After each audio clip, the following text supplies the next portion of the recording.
রাজধানীকে পরিচ্ছন্ন, নিরাপদ ও সাম্প্রদায়িক সম্প্রীতির নগরী হিসেবে গড়ে তোলার প্রত্যয় জানিয়েছেন ঢাকার ২ সিটি প্রশাসক। মহাখালী বক্ষব্যাধি হাসপাতালের সামনে মন্দিরের ভিত্তিপ্রস্তর স্থাপন অনুষ্ঠানে তারা এই অঙ্গীকার করেন। মহাখালীর বক্ষব্যাধি হাসপাতালের সামনে তৈরি হচ্ছে নাট মন্দির। এরই ভিত্তিপ্রস্তর স্থাপন করেন ঢাকা সিটির ২ প্রশাসক। অনুষ্ঠানে ঢাকা উত্তর সিটি কর্পোরেশনের প্রশাসক জানান, জনদুর্ভোগ সৃষ্টিকারী কাউকে ছাড় দেওয়া হবে না।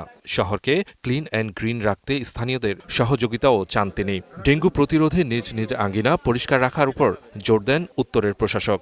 মশার বিষয়টা, সামনে ডেঙ্গু চলে আসবে, আপনারা একটু সচেতন থাকবেন। যার যার বাসার আঙিনার সামনে আপনারা একটু পরিষ্কার পরিচ্ছন্ন করে রাখবেন। যেটা একটা ম্যাসিভ আকারে একদম ময়লা স্তূপ জমে আছে, সেটাকে আমাদের স্থানীয় নেতৃবৃন্দ কিংবা এখানে দায়িত্বশীল যারা আছে বলবেন, আমি সেটা দায়িত্ব নিয়ে সেটা ঠিক করে দিব। একই অনুষ্ঠানে ঢাকা দক্ষিণ সিটি কর্পোরেশনের প্রশাসক আব্দুস সালাম মনে করিয়ে দেন বিএনপির আদর্শের কথা। তিনি বলেন, বিএনপি কোনো ধর্মকেই সংখ্যালঘু মনে করে না, বরং বাংলাদেশ সবার জন্য সমান এই নীতিতে বিশ্বাসী। অনেকে চায় না বাংলাদেশটা ভালো থাকুক, এই জন্য দেখবেন ওই এইটা নিয়ে আন্দাজে একটাই শুরু করে। কিছু কিছু আছে লোক এখন থেকেই খোঁচাইতেছে এই কিভাবে আমার দেশটাকে অস্থির করা যায়। তো তাদের পাল্লায় কি পা দেওয়া যাবে?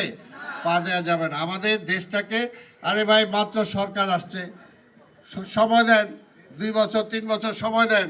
তারপর যদি মানুষের জন্য বিএনপি কাজ না করতে পারে, মাননীয় প্রধানমন্ত্রী যদি কাজ না করতে পারে, তারপর আপনারা সমালোচনা করেন। জনগণকে বিভ্রান্ত না হওয়ার অনুরোধ জানিয়ে দক্ষিণ সিটির প্রশাসক দেশ পুনর্গঠনে সরকারকে অন্তত 2 বছর সময় দেওয়ার আহ্বান জানান। পাশাপাশি পরিচ্ছন্ন ও মশামুক্ত ঢাকা নগরী গড়তে নগরবাসীর সক্রিয় অংশগ্রহণ দাবি করেন তিনি। মশা মারতে পারবে না যদি পরিষ্কার পরিচ্ছন্নতা না থাকে, তাই না? এই সমস্ত বিষয়ে আপনারা প্রশাসক সাহেবকে সহযোগিতা করবেন যাতে কাজ করতে পারে।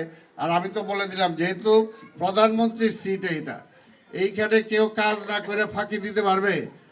কোনো ফাঁকি দেওয়ার কোনো মন্ত্রী, কোনো প্রশাসক কারোই আমাদের ফাঁকি দেওয়ার কোনো সুযোগ নাই।